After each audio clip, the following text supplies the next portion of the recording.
The human's name was Evan. He lived in a small apartment on the edge of a bright alien city.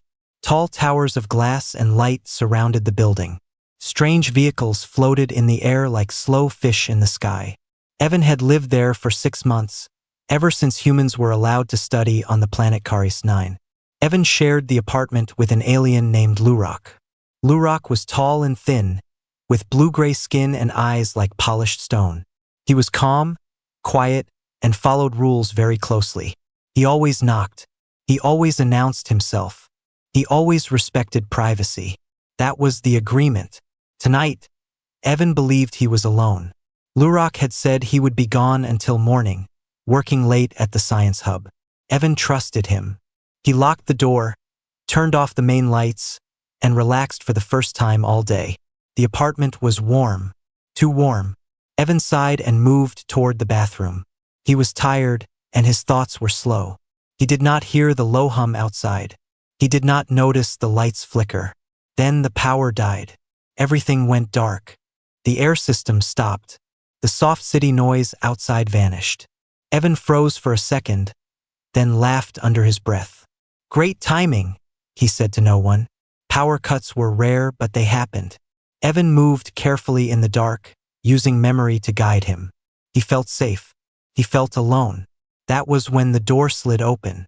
The apartment lights flashed back on, and Lurok stood there. For a single long moment, no one moved. Evan turned his head and saw his roommate standing in the doorway, eyes wide, body stiff. Evan realized at once what had happened. The power failure had reset the building system. The door had unlocked. Lurok had returned early. Very early.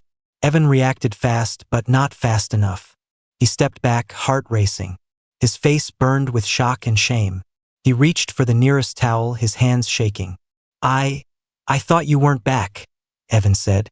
Lurok did not answer. That was strange. Most aliens reacted to human mistakes with confusion or mild interest. Lurok did neither. He did not look curious. He did not look embarrassed. He looked afraid. His breathing became sharp and fast. His long fingers curled inward. His eyes focused on Evan's body, then quickly looked away, as if burned. "I'm sorry," Lurok said at last, his voice low and tight. "I did not mean to enter." "It's fine," Evan said quickly. "It was just bad timing. No harm done." But harm had been done. Evan could feel it. Lurok backed away slowly, as if Evan were something dangerous. He raised one thin hand, palm outward, a gesture used for caution in his culture. I will wait outside," Lurok said. "Please, take your time." Before Evan could respond, Lurok stepped back into the hall. The door slid shut with a soft hiss. The lock clicked. Evan stood still, wrapped in the towel, his heart pounding. He stared at the closed door. His shame faded, replaced by confusion. That was not normal. Aliens had studied humans for years. They had seen human images, medical scans, body maps. There was nothing new or shocking about it. Evan noticed the change the next morning. It was not loud or sudden. It was quiet, careful, and wrong. Lurok was awake early, standing in the kitchen when Evan entered. The alien's movements were slow and controlled, more than usual. He did not greet Evan. He did not even turn around. "Morning," Evan said. Lurok paused. His shoulders tightened before he spoke. "Good morning," he replied, still facing the counter. Evan felt a strange pressure in his chest. Lurok had always been polite, but this felt different. Too distant, too careful. Evan poured himself a drink and sat down. He waited. Silence stretched between them. Finally, Evan spoke again. "About last night, I'm sorry. That wasn't supposed to happen." Lurok's hands trembled. That alone shocked Evan. He had never seen an alien show fear like that. Aliens were calm by nature. Emotion was measured. Fear was controlled. Lurok turned slowly. "I have already filed a correction report," he said. "The incident will be recorded as an accident caused by system failure." Evan blinked. "A report? For that?" "Yes," Lurok said quickly. "It is required." Evan frowned. "Required by who?" Lurak did not answer. Instead, he reached up and touched the small device behind his ear. The privacy shield hummed softly, growing stronger. The windows darkened. Evan stood up. Lurak, what's going on? Lurak looked at him then. Really looked at him. Fear filled his eyes again. You should not have been seen like that, Lurak said quietly. Not by me. Not by anyone. Evan crossed his arms. You've seen human images before. Medical scans. You're a science student. Yes, Lurak said. But images are not the same. Not the same as what? Evan asked. Lurak hesitated. His fingers tapped against the counter. A nervous habit Evan had never noticed before. Living proof, Lurak said. Evan felt a chill. Proof of what? Lurak looked toward the door, then toward the walls, as if expecting someone to be listening even through the shield. Humans were classified long ago, Lurak said. Your species was placed in a restricted category. Evan's heart began to race. Restricted how? Misunderstood, Lurak said. And feared. Evan shook his head. That makes no sense. We're not dangerous. We don't even have claws. Lurak let out a short, sharp sound. It might have been a laugh, but it held no humor. That is what we believed, Lurak said. Because that is what you show us. He stepped closer, then stopped, as if remembering something. Do you know how fragile most species are? Lurak asked. Our bodies are light. Our skin tears easily. We evolved to avoid harm. Evan nodded slowly. You did not, Lurak continued. Your skin protects muscle. Your muscle protects bone. Your bones are dense, heavy, strong. Evan felt uncomfortable. That's just biology. Lurak shook his head. It is armor. The word hung in the air. Evan opened his mouth to argue, but Lurak raised a hand. The silence in the apartment felt heavy. Evan sat at the small table, his hands wrapped around a warm cup he had not touched. Across from him, Lurak stood near the wall, as if distance itself could keep him safe. The privacy shield hummed softly, steady and low. You said humans were classified, Evan said at last. When? Lurak did not answer right away. He reached for a wall panel and pressed his palm against it. The room lights dimmed further, turning the air blue-gray. Long before your species reached the stars, Lurak said. Before we even knew your name. Evan frowned. That's not possible. We didn't meet anyone back then. No, Lurak replied. You did not meet us. But we met you. Lurak activated the wall display. Old symbols appeared, faded and broken. Star maps shifted slowly, showing a small yellow star. Earth. These records are sealed, Lurak said. Even most scholars do not know them. The screen changed. Images appeared. Old probes. Damaged footage. A blue planet seen from far away. Our explorers reached your system many cycles ago, Lurak continued. They observed from a distance. They did not land. Why not? Evan asked. Lurak's jaw tightened. Because what they saw frightened them. The footage zoomed in. Humans running, fighting, building, falling, standing again. Your species was young, Lurak said, but already dangerous. Evan leaned forward. Dangerous how? Persistent, Lurak replied. You do not stop when you should. You do not break when you are supposed to. The images showed humans injured, yet still moving, still helping each other, still fighting. Our models predicted extinction, Lurak said. War, disease, climate failure. You should not have survived. Evan felt anger rise. We survived because we adapt. Yes, Lurak said softly. That was the problem. The screen shifted again. Alien text appeared, glowing red. Classification. Endurance species. Evan stared at the words. That's not a weapon, he said. That's a trait. In this galaxy, Lurak replied, endurance is power. Lurak turned to face him fully now. Our species evolved to avoid pain, he said. Yours learned to live with it, even use it. Evan thought of broken bones, scars, long nights of sickness, and people who kept going anyway. Lurak continued. The council decided humans were too unpredictable, too resilient, too hard to control. So you hid us, Evan said. Yes, Lurak replied. Your world was marked as protected and ignored. No contact, no interference. Evan's voice grew quiet. Until now, Lurak nodded. Until you left your system. Evan stood up and paced the room. So all this time, aliens were watching us from afar, afraid of what we might become. Not afraid, Lurak corrected. Concerned. The sirens outside did not scream. They hummed. Low, steady, and calm, like a warning meant to keep panic under control. Evan stood near the window and watched the alien city below. Lights shifted into organized patterns. Traffic slowed. Security drones moved into the air with smooth precision. They're not here for me, Evan said.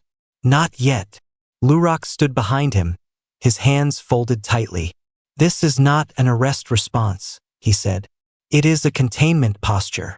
Evan turned. That's worse. Lurak did not disagree. A message appeared on the main wall display. The symbol of the Galactic Council glowed bright white. Mandatory observation meeting. Subject: human presence. Immediate review. Lurak's voice dropped. They have escalated. Evan crossed his arms.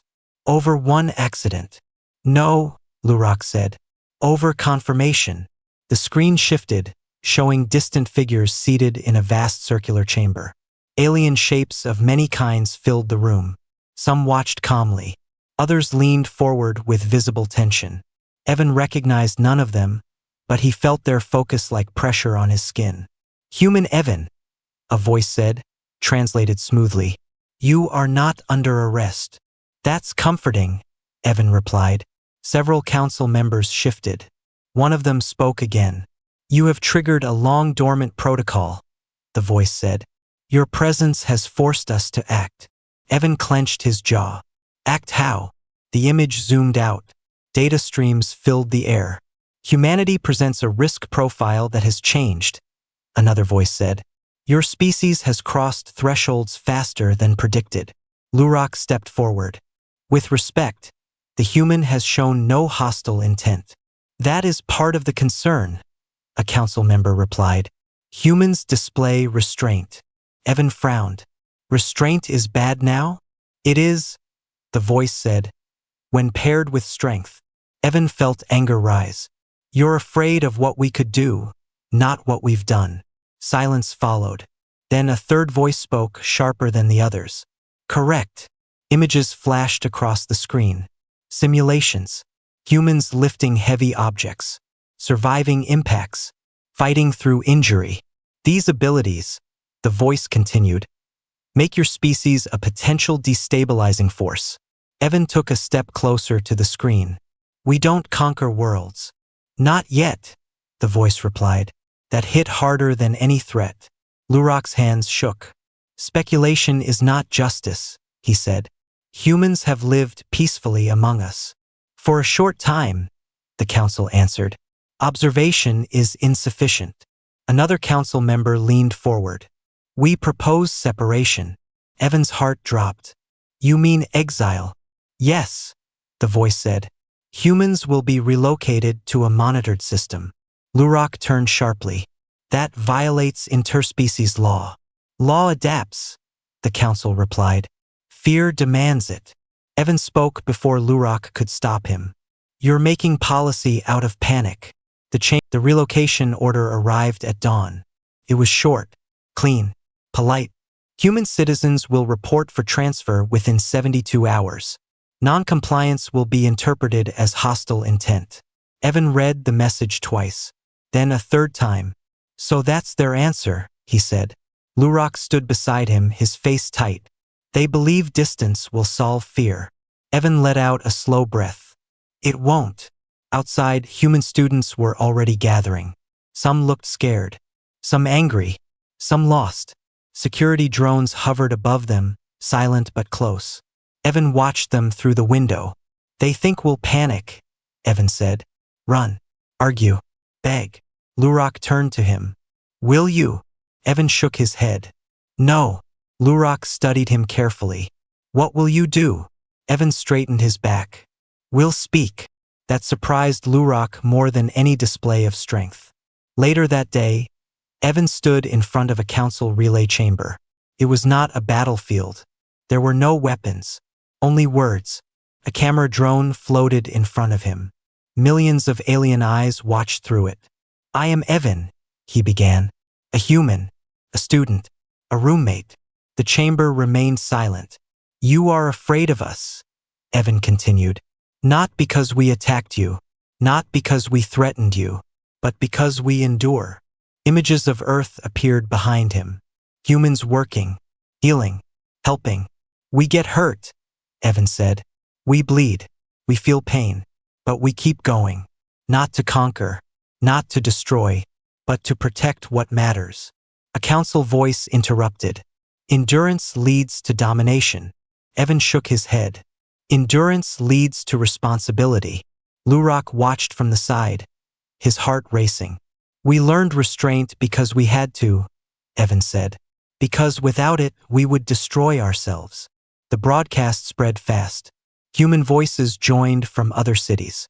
Calm, clear, united. We are not here to replace you, another human said. We are here to stand with you. Silence followed again. Then something changed. An alien council member spoke, slower than the rest. You do not deny your strength. No, Evan replied. We own it. That is rare, the voice said. Security Command attempted to interrupt the signal. But the public was watching now. Aliens across the galaxy saw humans standing still, unarmed, facing fear without anger. We could resist, Evan said. But we won't, because power without control is what you fear most. The military symbol dimmed. The council withdrew to deliberate. Hours passed. When the signal returned, the chamber felt different. The relocation order is suspended, the council announced. Lurak exhaled sharply. Humans will not be removed, the voice continued. Instead, a new status will be granted. Evan's heart pounded. What status? Guarded allies. The decision did not change everything overnight. Fear never vanished that easily, but it shifted. Evan noticed it the first time he walked outside after the council's ruling. Aliens still watched him, but they no longer stepped away. Some nodded. A few even offered greetings, awkward but real. The drones were still there, but higher in the sky. Watching, not hunting. Lurak walked beside Evan, his posture straighter than before. The council has issued new integration rules, Lurak said. Humans will no longer be isolated. Evan raised an eyebrow. That's new. They believe separation created misunderstanding, Lurak replied. Contact will create clarity. Evan smiled faintly. About time. They reached the transit hub, where a small crowd had gathered. Humans and aliens stood together, waiting. There was tension, but also curiosity. A council representative appeared on a floating platform. Human citizens, the voice announced, you are now recognized as endurance partners. Evan listened carefully. Your biological resilience will not be restricted, the voice continued. Instead, it will be guided. Guided sounded better than controlled. Humans will serve in rescue operations, deep space exploration, and crisis response, the council said. Where others cannot survive, you will lead. A murmur spread through the crowd. Lurak leaned closer to Evan. They are trusting you with their weaknesses. Evan nodded. That means a lot. Training began quickly. Humans were paired with alien teams. Evan joined a rescue unit working in high radiation zones. The suits failed often.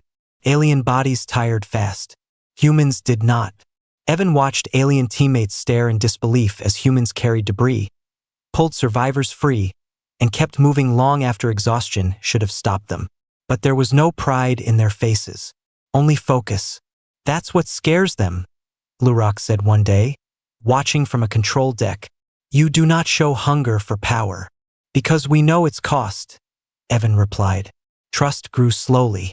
An alien medic once asked Evan why humans smiled after surviving danger. Because we're still here, Evan said simply. Weeks passed. The galaxy changed its tone. News channels stopped using words like risk and threat. New words appeared instead. Shield, anchor, line holder. Humans became the ones sent first and pulled out last. One cycle later, the council invited human representatives to speak again. This time, the chamber felt open. "We misjudged you," the council admitted. "We saw strength and assumed conquest." Evan spoke calmly. "Strength only becomes dangerous when it's feared." Lurak stood beside him, proud. "The accident that revealed the galaxy moved on. That alone was the strangest part." Fear no longer followed Evan through the streets. No warnings flashed when he entered public halls. No drones tracked his steps. Life returned to rhythm, but not to how it had been before. Something had changed forever. Evan stood on the balcony of the apartment, looking out over the alien city. The towers still glowed at night, but now they felt familiar, almost like home. Lurak joined him, holding 2 cups of warm drink. "For you," Lurak said. Evan accepted it. "Thanks." They stood in silence for a moment. "It is strange," Lurak said at last, "how something so small reshaped everything." Evan laughed softly. "Yeah, worst timing of my life." Lurak tilted his head. "And yet, perfect timing." Evan nodded. News screens across the city played quiet stories now. Humans rescuing crews. Humans holding failing doors shut. Humans standing between danger and those who could not. No shouting. No drama. Just facts. A headline scrolled by. "Humans proved to be galaxy's last line." Evan shook his head. "We never asked for that title." "You did not run from it either," Lurak replied. The apartment door chimed. Evan opened it to find a small council courier drone. It floated forward and projected a simple symbol. Commendation. First contact incident. Closed. Lurak blinked. They closed the file. Evan smiled. "Guess the accident is officially over." The drone left. The room felt lighter. Later that night, Evan lay on his bed, staring at the ceiling. He thought about Earth, about humans still learning who they were, about scars and mistakes and survival. He realized something then. The galaxy had seen humans at their most human. Not dressed in armor, not carrying weapons, just exposed, vulnerable, real. And that truth had been stronger than fear. The next day, Evan and Lurak walked through the central plaza. A large statue was being built there. Workers moved around it carefully. Evan stopped. "That's human," he said. The statue showed a human figure standing still, arms lowered, body relaxed. No weapon, no threat, just presence. At the base, words were carved in simple galactic script. They endured, so others could live. Evan felt his chest tighten. "We didn't ask for this," he said quietly. Lurak looked at the statue. "Legends are not asked," he said. "They happen." Evan watched alien children run around the plaza. They played near humans without fear. Laughter echoed. That mattered more than statues. That night, back in the apartment, Lurak paused outside Evan's room. "I will always knock," Lurak said seriously. Evan laughed. "Please do." They both smiled. The accident that had started everything was now a story told in classrooms. A lesson about fear, misunderstanding, and choice. Humans were no longer hidden behind old files and warnings. They were known, respected, trusted.